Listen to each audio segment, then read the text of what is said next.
성경을 읽다 보면 굉장히 초자연적인 역사, 그리고 기적들이 많이 등장을 합니다. 바다가 갈라지는 사건이나 물이 포도주로 변하는 사건, 그리고 죽은 자가 일어나는 사건, 이러한 성경의 많은 기사들이 있습니다. 오늘 동정녀 탄생에 관한 기사도 굉장히 우리의 생각으로는 이해할 수 없는 신비한 본문입니다. 이러한 기사들을 접하면서 나는 성경을 잘 믿지 못하겠다. 하나님이 정말 계신지 잘 모르겠다. 이러한 기사들 때문에 더 하나님을 못 믿겠다 하시는 분들이 많이 있습니다. 또 반면에 이런 기사들이 크게 굳이 어렵지 않게 잘 믿어지는 분들도 있습니다.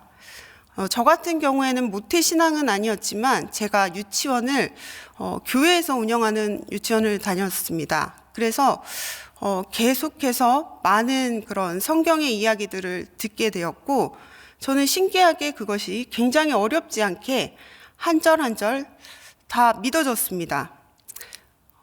지금 와서 생각해 보면 이것이 정말 얼마나 큰 은혜인가라는 생각을 하게 됩니다.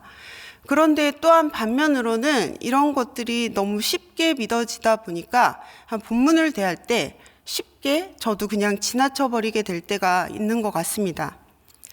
말씀을 읽을 때 이 말씀을 그저 텍스트로만 읽고 이 말씀을 깊이 묵상하지 않고 그 안에 담겨진 의미를 생각하지 못할 때 생겨나는 현상인 것 같습니다. 그래서 저는 오늘 본문을 살필 때 특별히 오늘 본문에 등장하는 마리아의 남편 요셉, 이 요셉이라는 사람이 어떻게 하나님의 율법을 대했고 그 말씀을 어떻게 이해했는지 이것을 중점적으로 이 본문에 대해서 살펴보고자 합니다. 우리 오늘 본문 먼저 18절의 말씀을 함께 보도록 하겠습니다. 우리 18절의 말씀 같이 다시 한번 읽어보겠습니다. 예수 그리스도의 나심은 이러하니라. 그의 어머니 마리아가 요셉과 약혼하고 동거하기 전에 성령으로 잉태한 것이 나타났더니. 네, 마리아와 요셉은 지금 약혼한 상태였고 동거하기 전이다라는 언급을 하고 있습니다. 유대인들의 약혼은 지금 우리나라에서 하고 있는 약혼과는 조금 차이가 있습니다. 약간 흡사하지만 차이가 있는데 유대인들의 결혼의 단계가 먼저 세 가지의 단계가 있습니다. 첫 번째 단계는 집안끼리 결혼에 대한 합의가 있는 것입니다. 그리고 두 번째 단계가 이 합의 후에 이것을 공표하는 것입니다. 많은 사람들에게 이것을 알리고 공식적으로 밝히는 것입니다. 이것을 약혼이라고 합니다. 여기까지는 굉장히 좀 비슷하다, 지금의 약혼과 크게 다르지 않다라고 생각할 수 있지만 이 다른 점이 하나가 있는데 이 약혼을 깨기 위해서는 한쪽이 죽거나 아니면 이혼을 하거나 파혼을 하거나 이것 중에 하나로만 이 약혼이라는 단계가 깨어질 수가 있었습니다. 그러니까 사실은 약혼이라고 하지만 실제로는 결혼한 상태라고 보는 것이 무방합니다. 이 약혼의 기간이 끝나면 남자와 여자가 이제 같이 살게 되는데 이것을 결혼이라고 합니다. 이 약혼 기간 때는 결혼 지참금을 준비를 하고 집을 준비하고 이러한 과정을 거치게 됩니다. 그런데 이 약혼한 상태에서 마리아가 임신을 하게 된 것입니다. 이 마리아의 임신은 파혼을 당할 수도 있는 사유였습니다. 그래서 굉장히 요셉의 마음이 힘들었을 것입니다. 그런데 사실 그게 문제가 아니라 이러한 경우에는 신명기 22장에 여자와 그 남자까지 함께 관계를 가진 남자까지 돌로 쳐 죽이라 라는 이런 조항이 있습니다. 그래서 요셉이 이 일에 대해서 어떻게 해야 될지 그 반응이 이제 오늘 19절에 나옵니다. 19절 말씀도 함께 다시 읽어보겠습니다. 그의 남편 요셉은 의로운 사람이라 그를 드러내지 아니하고 가만히 끊고자 하여. 네, 요셉의 선택은 마리아를 그 마리아의 일을 들추어내는 것이 아니었습니다. 들추어내고 이 사건의 진상을 좀 파악을 하고 어떻게 마리아가 아이를 갖게 됐는지 면밀히 따져보고 조사해서 정말 공개 처형대에 올리는 것이 아니라 이 일을 조용히 해결하고자 했습니다. 들추어내지 않고 가만히 끊고자 했다. 사실 이것만 보면은 굉장히 요셉의 성품이 너무나도 훌륭하구나라는 생각을 할 수가 있습니다. 그런데 이상한 것이 그가 의로운 사람이다라는 표현입니다. 의로운 사람이라는 표현은 이렇게 좀 나이스한 행동을 하고 신사적인 행동을 하고 또 사람이 좋고 이럴 때 쓰는 표현이 아닙니다. 의로운 사람, 의롭다라는 표현은 성경에서 언제나 그 말씀을 근거하고 있고 그 기준을 말씀에 두고 있는 그것을 의롭다라고 이야기를 합니다. 즉 자신의 생각이나 판단을 기준으로 삼지 않고 그 율법의 말씀을 기준으로 삼아 행동하는 사람을 의롭다라고 표현을 합니다. 그러므로 율법의 말씀대로 이 마리아를 돌로 쳐 죽이지 않고 자신의 생각과 판단대로 이 여인을 가만히 끊고자 했던 요셉의 행동이 의롭다라고 표현이 된 것이 사실은 굉장히 어울리지 않는 그런 표현입니다. 그런데 오늘 이 성경에 마태는 이 기사를 쓸 때 왜 의롭다라는 표현을 붙였을까요? 저는 이 본문을 계속해서 묵상을 하면서 오히려 한번 반대로 생각을 해보았습니다. 반대로 생각을 할 때 약간의 실마리가 풀리는 것을 보았는데요. 반대로 이렇게 한번 생각을 해보십시오. 만약에 요셉이 율법의 말씀대로 이 마리아를 돌로 쳐 죽였다라고 생각을 했을 때 과연 요셉에게는 의롭다라는 이런 호칭, 칭호가 붙을 수 있었을까요? 당연히 그렇지 않았을 것입니다. 율법대로 행해도 의로운 사람이라는 칭호를 얻지 못하는 것입니다. 하나님의 말씀을 기준하여 율법대로 행했는데 의로운 사람이라고 칭하지 못하는 그 이유가 무엇일까요? 그 이유는 율법의 말씀을 지키는 행위 그 자체로는 의롭다함을 얻지 못하고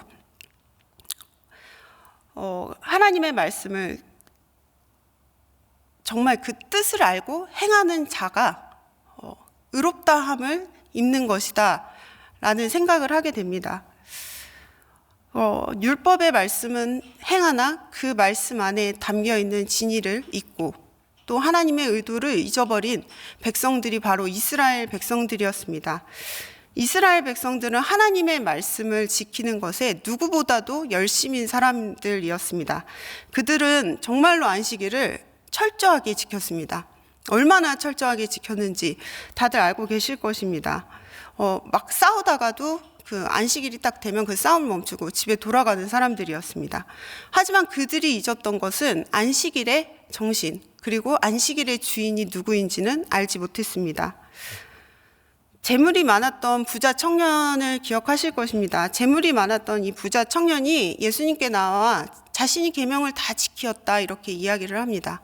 그리고 내게 무엇이 부족합니까? 라고 물었을 때 예수께서 이렇게 말씀하십니다. 너가 온전하고자 할진대 가서 너의 소유를 다 팔아서 가난한 자들에게 나누어 주라. 사실 이것이 율법에 담겨있는 율법의 의도이자 또 율법에 담겨있는 정신이었습니다. 가난한 자와 또 고아와 과부와 객과 나그네들 이러한 정말 소외된 이웃들을 환대하고 또 그들을 사랑하고 하나님을 사랑하는 것, 이것이 율법에 담겨있는 정신이었습니다. 이 청년은 율법 자체를 텍스트로는 이해하고 있었고 지키고 있었으나 그 율법을 통해 하나님께서 주신 율법의 본질은 잘 알지 못했습니다. 이 바리새인과 세리의 비유 가운데서도 마찬가지입니다. 바리새인은 율법을 다 지켰습니다. 그리고 다 지킨 것으로 말미암아 너무 감사하여서 하나님께 기도를 합니다. 내가 이 율법을 다 지킨 것을 매우 감사합니다. 그런데 세리는 감히 하늘을 우러러 쳐다보지도 못하고 그저 내가 죄인이로소이다 라는 고백을 하게 됩니다. 하나님께 의로움을 받은 사람은 바로 세리였습니다. 바리새인들은 기도한 바리새인은 텍스트를 지켰지만 하나님께서 원하시는 그 의도에 접근하지 못했기 때문에 의롭다함을 받지 못한 것입니다. 오늘 본문에 등장하는 마리아의 남편 요셉은 율법의 텍스트 자체를 지키는 것에 함몰된 사람이 아니었습니다. 솔직히 이 요셉이 마리아의 소식을 듣고 어떻게 생각을 하고 어떤 생각으로 그녀를 가만히 끊고자 했는지 정확하게는 잘 모르겠습니다. 그런데 한 가지 분명한 것은 20절 초반에도 이야기하고 있듯이 그가 이 일을 생각했다라는 것입니다. 마리아에 대해 생각하고 또 마리아에게 일어난 일과 자기에게 일어난 일에 대해서 생각을 한 것입니다. 그리고 하나님의 말씀에 대해, 율법에 대해 생각을 합니다. 어떻게 하면 이 율법의 말씀을 지킬 수 있는 것인가? 가장 좋은 방법이 내가 가장 잘 지킬 수 있는 하나님의 의도가 무엇인가? 라는 것들을 생각을 합니다. 그래서 이러한 결론에 이르릅니다. 가만히 끊고자 했다. 그때 요셉에게 주의 사자가 나타나서 그녀를 데려오라고 이야기를 해줍니다. 저는 이 본문도 굉장히 좀 재미있게 바라보게 되었는데요. 주의 사자가 현몽을 해서 나타난 시기가 그가 생각을 할 때라는 것입니다. 마리아가 임신을 하기 그 이전에 먼저 예방주사처럼 주의 사자가 나타나서 먼저 한번 알려주고 그 다음에 마리아가 임신을 할 거다. 근데 너무 놀라지 마라. 얘 성령으로 말미암은 거니까 너무 놀라지 마라. 이렇게 한번 예방주사를 놔주고 마리아가 그 다음에 임신을 하는 것입니다. 그리고 나서 다시 주의 사자가 나타나서 봐봐. 내 말대로 됐지? 깜짝 놀랐지? 아기를 가졌어. 그러니까 지금이야. 지금 타이밍이야. 데리고 와. 이렇게 해서 데리고 오게 되면 얼마나 고민도 없고 참 좋지 않습니까? 그런데 항상 이렇게 하나님께서 우리의 삶을 인도해 가시지 않는 것을 잘 아실 것입니다.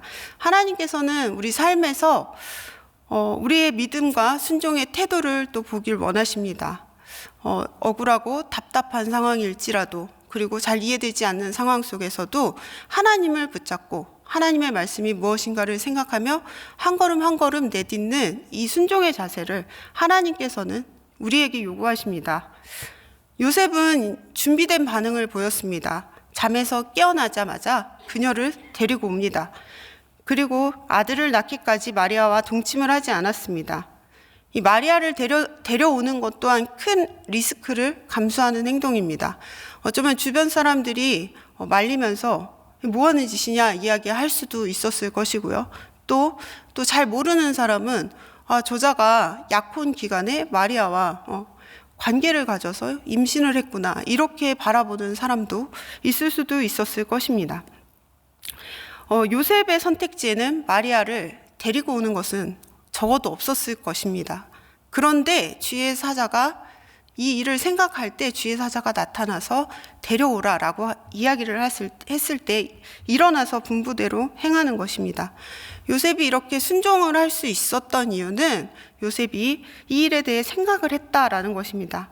그리고 말씀대로 하는 것이 무엇인가 내가 이것을 알면 정말 받아들이고 순종할 자세가 되어 있는데 이러한 자세로 요셉이 깨어 있었다라는 것입니다. 준비되지도 않았고 고민하지도 않았는데 주의 사자가 나타난다고 해서 바로 데려올 수는 없었을 것입니다. 아마 데려오라고 했으면 잘못 꿈을 꿨나라고 생각할 수도 있고 잘못 들었나라고 생각할 수도 있고 혹은 그 일에 대해서 잊어버렸을 수도 있을 것이라 생각합니다. 이곳 말씀에 대하여 준비되지 않은 자는 이렇게 넘겨버릴 수 있지만 말씀에 대해 준비된 자는 즉각적으로 순종하고 반응을 할 수가 있습니다. 사랑하는 성도 여러분, 우리가 말씀을 대할 때 우리의 자세가 이러한 자세가 되었으면 좋겠습니다. 너무나 당연히 이 말씀이 믿어진다고 해서 그 말씀을 그냥 넘기는 것이 아니라 한 번 더 우리의 마음속에 새기고 깊이 곱씹고 또 이 말씀을 대하는 것입니다. 텍스트로만 읽지 않고 그 텍스트 안에 담겨진 의미가 무엇인지 말씀의 의미를 깨닫게 해달라고 또 기도하며 지혜를 구하고 나아가기를 원합니다.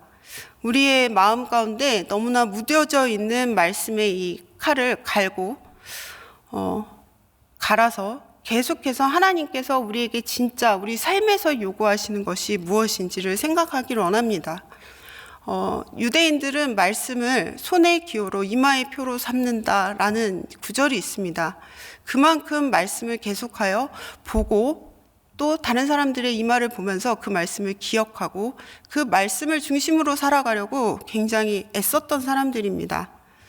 여기에 더하여 필요했던 것이 바로 그 말씀 안에 담겨진 하나님의 정말 진정한 의도입니다. 우리 2023년도에는 우리 담임 목사님께서 전교인 성경 읽기를 굉장히 강조하고 계십니다. 말씀을 읽는 것이 참 중요합니다. 그런데 그냥 읽고 넘기는 것이 아니라 그 말씀 안에 하나님께서 우리에게 요구하시는 자세가 무엇인지 깊이 깨닫고 그것들을 생각하며 실천하는 것입니다. 기도하면서 하나님께 지혜를 구하고 하나님의 뜻이 무엇인가 깊이 생각을 합니다. 바로 깨닫고 알아갈 수 있도록 정말 하나님의 사람처럼 살아갈 수 있게 해달라고 기도하면서 하나님을 사랑하고 이웃을 사랑하는 것을 실천하는 삶을 살기 원합니다. 정의를 행하고 공의를 행하고 또 고아, 객과 나부와 이런 자들을 환대하면서 주변에 소외된 이웃들에게 눈을 돌리고 또 하나님을 알지 못하는 자들에게 힘껏 복음을 전하는 것입니다. 이 동정녀로 탄생하여 우리의 삶을 구원해 주신 예수 그리스도의 나심을 우리가 정말 기쁨과 확신에 가득 차서 예수님을 전달하는 것입니다. 이것이 하나님께서 우리에게 요구하시고 또 하나님께서 율법을 통하여 우리에게 말씀하시는 정신이라고 생각합니다. 오늘 하루도 우리 오늘 본문에 나와 있던 요셉과 같이 말씀 앞에 반응하는 3일의 성도님들이 되시기를 간절히 축복합니다. 우리 이 시간에 같이 한번 기도하도록 하겠습니다. 이 시간에 우리 같이 기도하실 때 하나님, 내가 말씀 앞에 온전히 그 뜻을 깨닫고 순종하는 자가 되어 살기를 소원합니다. 내가 무엇보다도 하나님의 말씀을 사랑하고 또 하나님을 사랑하며 요셉과 같이 하나님 앞에 준비된 자로 반응하며 살아가길 간절히 소원합니다. 우리 이러한 기도 제목으로 함께 기도해 주시고 또 우리 오늘 금요기도회가 있습니다. 금요기도회 가운데 하나님께서 은혜를 내려달라고 그리고 말씀과 기도에 더욱더 깨어있는 그리고 말씀과 기도에 힘쓰는 자 될 수 있게 해달라고 우리 이 시간에 이러한 기도 제목으로 기도하시고 또 각자가 가지고 나온 기도의 제목들로 기도하신 후에 자유롭게 일어나도록 하겠습니다. 기도하겠습니다. 살아계신 하나님 아버지 감사드립니다. 하나님 오늘 우리에게